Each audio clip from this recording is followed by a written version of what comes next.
നമസ്കാരം. ആഗോള രാഷ്ട്രീയത്തിലും സംസ്ഥാന ഭരണത്തിലും ഒരുപോലെ ശ്രദ്ധേയമായ സംഭവ വികാസങ്ങളാണ് ഉണ്ടാകുന്നത്.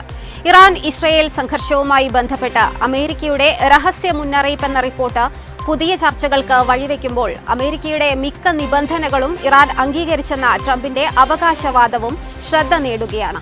ഇതോടൊപ്പം അമേരിക്ക ഇറാൻ ചർച്ചകളിലെ പുരോഗതിയുടെ പശ്ചാത്തലത്തിൽ ആഗോള വിപണിയിൽ ക്രൂഡ് ഓയിൽ വില തുടർച്ചയായി താഴുകയാണ്. സംസ്ഥാനത്ത് ഒഴിവുകൾ 3 ആഴ്ചയ്ക്കകം PSCക്ക് റിപ്പോർട്ട് ചെയ്യാൻ സർക്കാർ കർശന നിർദ്ദേശം നൽകിയിരിക്കുകയാണ്. അതേസമയം വിഴിഞ്ഞം തുറമുഖവുമായി ബന്ധപ്പെട്ട വിഷയങ്ങളിൽ സർക്കാർ സ്വീകരിക്കുന്ന നിലപാട് മുഖ്യമന്ത്രി VD സതീശൻ വിശദീകരിച്ചു. എന്തായാലും ഈ മണിക്കൂറിലെ ഏറ്റവും പ്രധാനപ്പെട്ട വാർത്തകൾ നോക്കാം. എല്ലാ പ്രേക്ഷകർക്കും ഒരു മണി വാർത്തയിലേക്ക് സ്വാഗതം.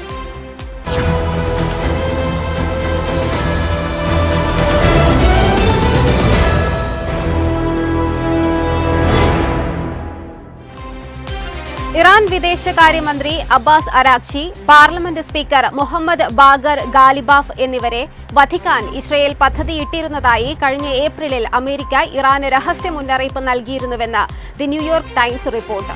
അമേരിക്കൻ പ്രസിഡന്റ് ഡൊണാൾഡ് ട്രംപും ഇസ്രയേൽ പ്രധാനമന്ത്രി ബെഞ്ചമിൻ നെതന്യാഹുവും തമ്മിൽ അടുത്തിടെയുണ്ടായ രൂക്ഷമായ ഫോൺ സംഭാഷണങ്ങൾക്കും എത്രയോ മുൻപ് ഇരു രാജ്യങ്ങളും തമ്മിലുള്ള ബന്ധം വഷളായിരുന്നു എന്നാണ് റിപ്പോർട്ടിൽ ചൂണ്ടിക്കാട്ടുന്നത്. അമേരിക്കൻ ഉദ്യോഗസ്ഥരെ ഉദ്ധരിച്ച് പുറത്തുവന്ന റിപ്പോർട്ട് അനുസരിച്ച് ഏപ്രിൽ 8 ഒന്നാം വെടിനിർത്തലിനു ശേഷമുള്ള ആഴ്ചകളിൽ വധശ്രമങ്ങൾ നടത്താനായിരുന്നു ഇസ്രയേൽ ലക്ഷ്യമിട്ടിരുന്നത്. ഇറാന്റെ പരമോന്നത നേതാവായിരുന്ന ആയത്തുള്ള അലി ഖമനൈ ഉൾപ്പെടെയുള്ളവരെ ഇസ്രയേൽ വധിച്ചതിന് പിന്നാലെയായിരുന്നു ഈ നീക്കം. അമേരിക്ക മുന്നോട്ടുവച്ച പ്രധാന ആവശ്യങ്ങളിൽ ഏതാണ്ടെല്ലാം ഇറാൻ അംഗീകരിച്ചുവെന്ന് അമേരിക്കൻ പ്രസിഡന്റ് ഡൊണാൾഡ് ട്രംപ് അവകാശപ്പെടുന്നു. ആണവായുധം വികസിപ്പിക്കുന്നതിൽ നിന്ന് ഇറാനെ തടയുകയാണ് ചർച്ചകളുടെ പ്രധാന ലക്ഷ്യമെന്നും ഇരു രാജ്യങ്ങളും ഉടൻ ഒരു കരാറിലെത്തുമെന്ന പ്രതീക്ഷയുണ്ടെന്നും ട്രംപ് ഒരു അഭിമുഖത്തിൽ പറഞ്ഞു. ഇറാനെ ആണവായുധ ശക്തിയാകാൻ അനുവദിക്കില്ലെന്നും നിലവിലെ ചർച്ചകൾ ന്യൂക്ലിയറൈസേഷൻ ലക്ഷ്യമിട്ടുള്ളതാണെന്നും അദ്ദേഹം കൂട്ടിച്ചേർത്തു. ഇറാനെതിരായ അമേരിക്കൻ സൈനിക നടപടികൾ അവരുടെ സൈനിക ശേഷിയെ വലിയ തോതിൽ തകർത്തുവെന്നും നാവികസേനയും വ്യോമസേനയും റഡാർ സംവിധാനങ്ങളും ഗുരുതരമായി ബാധിച്ചുവെന്നുമാണ് ട്രംപിന്റെ അവകാശവാദം. ഇറാന്റെ ശേഷിക്കുന്ന മിസൈൽ സംവിധാനങ്ങളും ആവശ്യമെങ്കിൽ നശിപ്പിക്കാനാകുമെന്നും അദ്ദേഹം പറഞ്ഞു. അതേസമയം അമേരിക്കയും ഇറാനും തമ്മിലുള്ള ചർച്ചകൾ ഖത്തറിന്റെ മധ്യസ്ഥതയിൽ പുരോഗമിക്കുകയാണെന്നും ആണവ പരിപാടി, ഹോർമുസ് കടലിടുക്ക്, ഉപരോധ ഇളവുകൾ തുടങ്ങിയ വിഷയങ്ങളിൽ ഇപ്പോഴും സാങ്കേതിക തല ചർച്ചകൾ തുടരുകയാണെന്നും അന്താരാഷ്ട്ര റിപ്പോർട്ടുകൾ സൂചിപ്പിക്കുന്നു. ട്രംപിന്റെ പ്രസ്താവനകൾക്ക് ഇറാൻ ഇതുവരെ ഔദ്യോഗിക പ്രതികരണം നൽകിയിട്ടില്ല. ആഗോള വിപണിയിൽ ക്രൂഡ് ഓയിൽ വിലയിൽ ഇടിവ് തുടരുന്നു. 4ാമത്തെ ആഴ്ചയിലും വില താഴ്ന്ന പ്രവണതയാണ്. ഹോർമുസ് കടലിടുക്കിലൂടെ ചരക്ക് നീക്കം പുനരാരംഭിച്ചതും അമേരിക്കയും ഇറാനും തമ്മിലുള്ള ചർച്ചയിൽ പുരോഗതി ഉണ്ടായതുമാണ് പ്രധാന കാരണം. ഇതോടെ ബ്രന്റ് ക്രൂഡ് ബാരലിന് $71 WTI ആകട്ടെ $68 നിലവാരത്തിലാണ്. 2024 ശേഷമുള്ള ഏറ്റവും ദൈർഘ്യമേറിയ വിലയിടിവാണിത്. വരും വർഷങ്ങളിൽ വില താഴുമെന്ന പ്രതീക്ഷയിൽ പ്രമുഖ ധനകാര്യ സ്ഥാപനമായ മക്വാരി ക്രൂഡ് വില അനുമാനം താഴ്ത്തിയിട്ടുണ്ട്. നികുതി കൂട്ടി ഖജനാവ് നിറയ്ക്കാനാകില്ലെന്ന് മുഖ്യമന്ത്രി VD സതീശൻ. നികുതി നെറ്റ്വർക്ക് കൂട്ടുകയാണ് വേണ്ടത്. പോർട്ട് സിറ്റി സാമ്പത്തിക മേഖലയിലെ ഉത്തേജിപ്പിക്കാനുള്ള പദ്ധതി പോർട്ട് സിറ്റി കേരളത്തിന്റെ സ്വപ്ന പദ്ധതിയാണെന്നും കേരളത്തിന്റെ വാതിൽ തുറക്കുന്നുവെന്നും അദ്ദേഹം പറഞ്ഞു. കൂടുതൽ നിർമ്മാണ പ്രവർത്തനങ്ങൾ കേരളത്തിൽ ഉണ്ടാകണം. പണമില്ലാതെ തന്നെ പുതിയ വികസന മോഡൽ ആവിഷ്കരിക്കാനാണ് ശ്രമമെന്നും അദ്ദേഹം വ്യക്തമാക്കി. അതേസമയം വിഴിഞ്ഞം തുറമുഖത്തിന്റെ ഓഹരി കൈമാറാനുള്ള അദാനിയുടെ നടപടിയിൽ സർക്കാർ നിയമോപദേശം തേടും. ഒപ്പം വിദഗ്ധ പരിശോധനയും നടത്തും. കരാറിന് സർക്കാർ അതിവേഗം അനുമതി നൽകില്ല. എല്ലാ വ്യവസ്ഥകൾ അനുസരിച്ചാണ് നടക്കുന്നതെന്നും സർക്കാരിന്റെ അനുമതിക്ക് ശേഷം മാത്രമേ അന്തിമ കരാറിലേക്ക് പോകൂ എന്നുമാണ് അദാനിയുടെ നിലപാട്. എന്നാൽ വിവാദം സർക്കാരിനെതിരായ രാഷ്ട്രീയ ആയുധമാക്കി തന്നെ മുന്നോട്ടു പോകാനാണ് പ്രതിപക്ഷത്തിന്റെ തീരുമാനം. ഒഴിവുകൾ 3 ആഴ്ചയ്ക്കുള്ളിൽ PSCക്ക് റിപ്പോർട്ട് ചെയ്യാൻ വകുപ്പ് മേധാവിമാർക്ക് സർക്കാർ നിർദ്ദേശം. പൊതുമേഖലാ സ്ഥാപനങ്ങൾക്കടക്കം വ്യക്തമായ നിർദ്ദേശമാണ് ഭരണപരിഷ്കാര വകുപ്പ് നൽകിയിട്ടുള്ളത്. വീഴ്ച വരുത്തുന്ന ഉദ്യോഗസ്ഥർക്കെതിരെ നടപടിയെന്നും കത്തിൽ വ്യക്തമാക്കിയിട്ടുണ്ട്.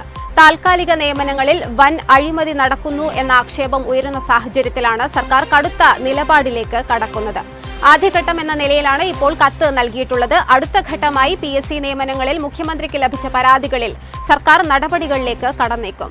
PSC നിയമന ക്രമക്കേടിൽ ആഭ്യന്തര വിജിലൻസ് അന്വേഷണം നടക്കുന്നുണ്ട്. അതിൽ സർക്കാരിന് തൃപ്തിയില്ലെന്ന് യുവജനക്ഷേമ വകുപ്പ് മന്ത്രി OJ ജനീഷിന്റെ കഴിഞ്ഞ ദിവസത്തെ പ്രതികരണത്തിൽ നിന്ന് വ്യക്തമാകുന്നത്. സമീപകാല നിയമനങ്ങളിൽ കൂടുതൽ വിശദമായ അന്വേഷണം നടന്നേക്കുമെന്നും വിവരങ്ങളുണ്ട്.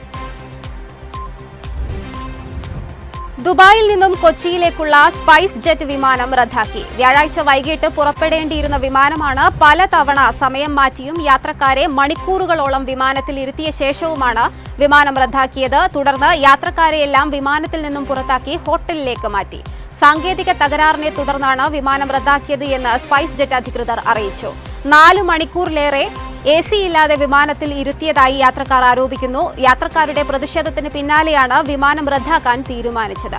പുതിയ സമയം പിന്നീട് അറിയിക്കും. കഴിഞ്ഞ ബുധനാഴ്ചയും ദുബായിൽ നിന്നുള്ള സ്പൈസ് ജെറ്റ് വിമാനം മണിക്കൂറുകളോളം വൈകിയിരുന്നു. രാജ്യത്തെ മുൻനിര IT കമ്പനിയായ HCL ടെക്കിന് 10,850 കോടി രൂപയുടെ കരാർ ലഭിച്ചു. AI മാതൃകകൾ വികസിപ്പിക്കുന്നതിനും ഉപഭോക്താക്കളുടെ ഡിജിറ്റൽ സാധ്യതകൾ നവീകരിക്കുന്നതിനുമാണ് യൂറോപ്യൻ കമ്പനിയുമായി പങ്കാളിത്തം. ഈ വർഷം ഇന്ത്യയിലെ ഒരു ടെക് കമ്പനിക്ക് ലഭിക്കുന്ന ഏറ്റവും വലിയ കരാറുകളിൽ ഒന്നാണിത്. Global digital work place, enterprise നെറ്റ്വർക്കുകൾ എന്നിവ നിർമ്മിക്കുന്നതിനും പരിവർത്തനം ചെയ്യുന്നതിനുമായി AI അധിഷ്ഠിത പ്രവർത്തന മാതൃക സ്ഥാപിക്കുക എന്നതാണ് പങ്കാളിത്തത്തിന്റെ പ്രധാന ലക്ഷ്യം. കാലയളവ് 2026 ജൂലൈ മുതൽ 2031 ഡിസംബർ വരെ, അതിനുശേഷം 5 വർഷത്തേക്ക് നീട്ടിക്കിട്ടാനും വ്യവസ്ഥയുണ്ട്. യൂറോപ്പ് ആസ്ഥാനമായി പ്രവർത്തിക്കുന്ന ഫോർച്യൂൺ ഗ്ലോബൽ 50 പട്ടികയിൽ ഉൾപ്പെട്ട കമ്പനിയുമായാണ് പങ്കാളിത്തം. സുരക്ഷാ കാരണങ്ങളാൽ കമ്പനിയുടെ പേര് വെളിപ്പെടുത്തിയിട്ടില്ല. ലോകത്തെ ഏറ്റവും വലിയ 500 കോർപ്പറേഷനുകളുടെ വാർഷിക റാങ്കിംഗ് ആയ ഫോർച്യൂൺ ഗ്ലോബൽ 500ലെ ആദ്യ 50 സ്ഥാപനങ്ങളിൽ വരുന്നതാണ് ഈ കമ്പനി. 2024 കണക്കനുസരിച്ച് ഈ പട്ടികയിലെ കമ്പനികൾ മൊത്തം 41.7 ലക്ഷം കോടി ഡോളർ വരുമാനം നേടിയിട്ടുണ്ട്. ലോക GDPയുടെ 1/3 വരും ഇത്. ഇന്ത്യയിൽ VPN സേവനങ്ങൾ നൽകുന്ന കമ്പനികൾക്കുമേൽ കടുത്ത നിയന്ത്രണങ്ങൾ ഏർപ്പെടുത്തുന്നതിനായി പുതിയ നിയമം കൊണ്ടുവരാൻ കേന്ദ്ര സർക്കാർ ഒരുങ്ങുന്നു. രാജ്യത്ത് നിരോധിക്കപ്പെട്ട ആപ്പുകളും വെബ്സൈറ്റുകളും ഉപയോഗിക്കാനായി ആളുകൾ VPN സേവനങ്ങൾ വ്യാപകമായി ഉപയോഗിക്കുന്നത് തടയാനാണ് ഈ പുതിയ നീക്കം. പുതിയ നിയമപ്രകാരം VPN കമ്പനികൾ ഇന്ത്യയിൽ തങ്ങളുടെ ഓഫീസ് തുറക്കേണ്ടി വരും. കൂടാതെ അന്വേഷണ ഏജൻസികളുമായും സർക്കാരുമായും സഹകരിക്കുന്നതിനായി പ്രത്യേക കംപ്ലയിന്റ്സ് ഓഫീസർമാരെ കമ്പനികൾ ഇന്ത്യയിൽ നിയമിക്കണം.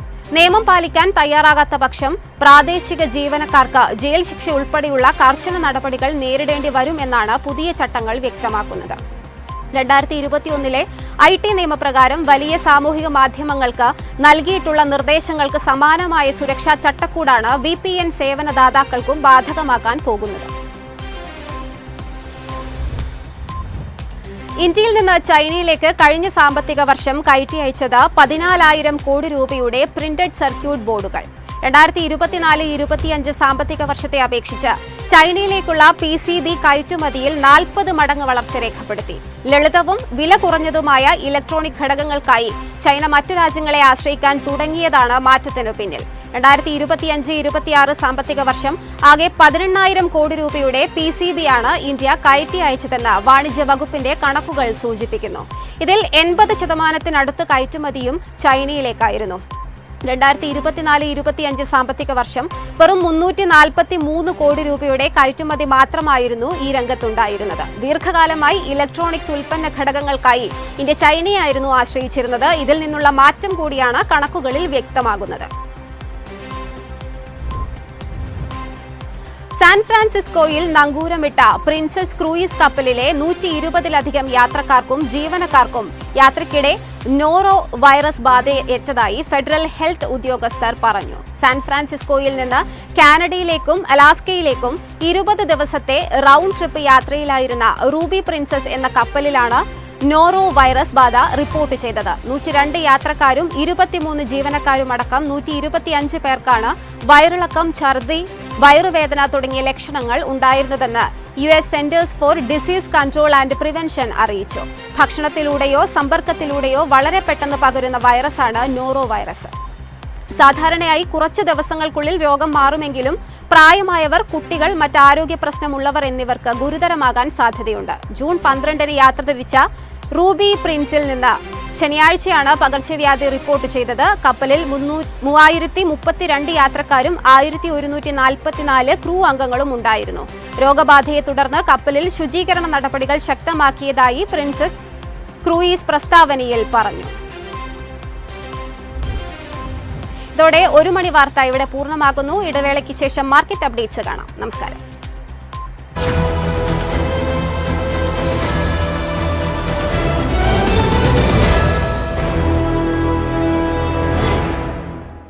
എളുപ്പത്തിൽ സമ്പാദ്യം വളർത്താം. ഇന്ന് തന്നെ മൈഫിൻ TV ആപ്പ് ഡൗൺലോഡ് ചെയ്യൂ.